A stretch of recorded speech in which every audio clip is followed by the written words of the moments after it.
নমস্কার, আমার নান্ডা। পুরু ধাওয়ান এবং আজকের এই ভিডিওতে আমরা কোলেস্টেরলের ওষুধ নিয়ে কথা বলবো। কারণ ডায়ালিসিসে থাকা যত রোগী আছেন তাদের কিছু ওষুধ নির্দিষ্টভাবে দেওয়া হয়।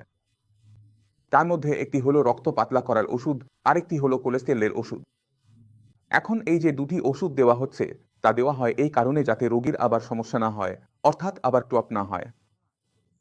কিন্তু যখন রোগী এটা দেখে এবং অনেক খবরের কাগজ ভিডিও দেখে যে কোলেস্টেরলের ওষুধ খেলে আমাদের স্মৃতিশক্তি দুর্বল হয়ে যায়, বার্ধক্য খুব খারাপ হয়ে যায়, আমরা জিনিসপত্র ভুলতে শুরু করি, তখন সে আমাদের কাছেও প্রশ্ন করে।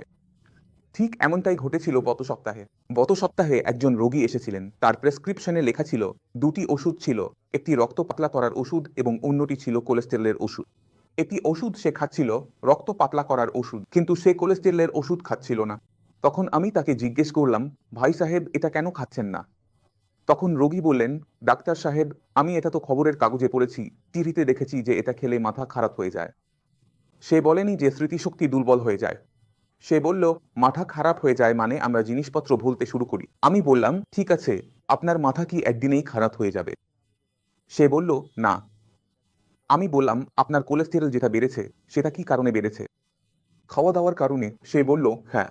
তাহলে আমি বললাম আপনি যদি কিছুদিন কোলেস্টেরলের ওষুধ খান এবং পাশাপাশি আপনার খাওয়া দাওয়াতেও নিয়ন্ত্রণ আনেন, তাহলে কি আপনাকে দীর্ঘদিন কোলেস্টেরলের ওষুধ খেতে হবে? সে বলল না। তাহলে আমি বললাম এটাও খাও। আগামী 3 মাসের মধ্যে নিজের কোলেস্টেরল নিয়ন্ত্রণে নিয়ে আসো, তারপর এটা ছেড়ে দাও। কিন্তু আপাতত এটা খাও। তাই আপনাকে বুঝতে হবে, আমরা যেসব ওষুধ খাই সেগুলো কখনোই আজীবনের জন্য ধরে নিও না। চেষ্টা করো নিজের জীবনযাপন বদলাতে। কারণ যদি তুমি জীবনযাপন বদলে ফেলো, খাওয়া দাওয়া বদলে ফেলো, উঠাবসার অভ্যাস বদলে ফেলো, তাহলে যে কোনো ওষুধের ওপর তোমার নির্ভরশীলতা শেষ হয়ে যাবে। হোক সেটা আয়ুর্বেদিক, হোক সেটা হোমিওপ্যাথিক, কিংবা হোক সেটা অ্যালোপ্যাথিক। অ্যালোপ্যাথিক ওষুধের নিজস্ব কিছু পার্শ্ব প্রতিক্রিয়া আছে, কিন্তু আপনাকে এটাও বুঝতে হবে যে এগুলো আপনাকে সাহায্য করে। তাই ওষুধকে দুই ধার বিশিষ্ট তলোয়ারের মতো ভাবো। এর যেমন উপকার আছে তেমনি ক্ষতিও আছে। তাই কখনো কখনো আমাদের শুধু উপকারের দিকটা দেখতে হয়, আবার কখনো শুধু ক্ষতির দিকটা দেখতে হয়, আর কখনো কখনো আমাদের উপকার ও ক্ষতির মাঝখান দিয়ে নিজের পথ বের করতে হয়। তাই কখনোই কোনো ওষুধকে ভয় পেও না। প্রথমে ওটা নিজের উপকারের জন্য ব্যবহার করো, তারপর সেখান থেকে বেরিয়ে আসার চেষ্টা করো। যেসব রোগী প্যারালাইসিসে আক্রান্ত, যাদের ক্লট হয়েছে, যাদের কোলেস্টেরলের পরিমাণ বেশি, এখন তাদের কোলেস্টেরল কমানোর দরকার। এখন যখন আমাদের শরীরে কোলেস্টেরল বেশি থাকে, তখন আমাদের কি করা উচিত যাতে আমাদের শরীরে কোলেস্টেরল কমে? তাহলে প্রথম বিষয়টা বুঝে নাও, খারাপ কোলেস্টেরলকে ভালো কোলেস্টেরলে রূপান্তরিত বা পরিবর্তন করা যায়। তাই তোমার খাওয়া দাওয়ার মধ্যে যে চর্বি নিচ্ছ সেটা তোমাকে পরিবর্তন করতে হবে। প্রায় আমরা দেখি ঘরে রিফাইন্ড তেলের ব্যবহার অনেক বেড়ে গেছে। তাই আমার এই পরামর্শ থাকে, কখনোই ব্লেন্ডেড তেল মানে 2 ধরনের তেল মিশিয়ে তৈরি করা তৃতীয় কোনো তেল সেটা নিও না। তুমি যতটা সম্ভব প্রাকৃতিক তেল নাও। অনেক শহরে, বিশেষ করে টিয়ার 2 এবং টিয়ার 3 শহরগুলোতে কলহু থাকে যেখানে তুমি নিজের তিল, নিজের জানো, নিজের আখরোট, বাদাম যাই দাও, মুগ ডালও দাও, সেগুলো থেকে তারা তেল বের করে তোমাকে দিয়ে দেয়। আর সেটাও তোমার একেবারে চোখের সামনেই। তাহলে যারা প্যারালাইসিসের রোগী, যারা চান তাদের শরীরে কোলেস্টেরল ভুলবশত না বাড়ে, তাদের আমি এটিই পরামর্শ দেব যে আপনার আশেপাশে যে কলহু আছে সেখানে গিয়ে আপনার সামনে সরিষা থেকে তেল বের করিয়ে নিন। সরিষার তেলই আপনার জন্য স্বাস্থ্যকর থাকবে। আপনার যে ভালো কোলেস্টেরল আছে সেটা বাড়বে, খারাপ কোলেস্টেরল বাড়বে না। ঠিক আছে, আপনি সেই তেল নিলেন এবং আপনার বাড়িতে যত রান্না হয় সবটাই সরিষার তেলে করুন। কারণ এতে আপনার কোনো সন্দেহ থাকবে না, কারণ আপনার সামনেই হয়েছে। তাই এখানে একটা নিরাপত্তাও চলে আসে। দ্বিতীয় বিষয়টি, আপনি কি করবেন? খাবারের মধ্যে আঁশের পরিমাণ বাড়াতে হবে। কারণ যত বেশি আঁশ আমরা খাই, তত কম কোলেস্টেরল আমাদের রক্তে পৌঁছাতে পারে। ভালো খারাপ 2 ধরনের কোলেস্টেরলই আমাদের রক্তে পৌঁছাতে পারে না। আমরা টেস্টও পেয়ে গেলাম এবং আমাদের কি উপকার হলো? কোলেস্টেরল রক্তে না যাওয়ার কারণে ভবিষ্যতে তার থেকে হওয়া জটিলতাগুলো এড়ানো যায়। এখন আঁশ কি করে?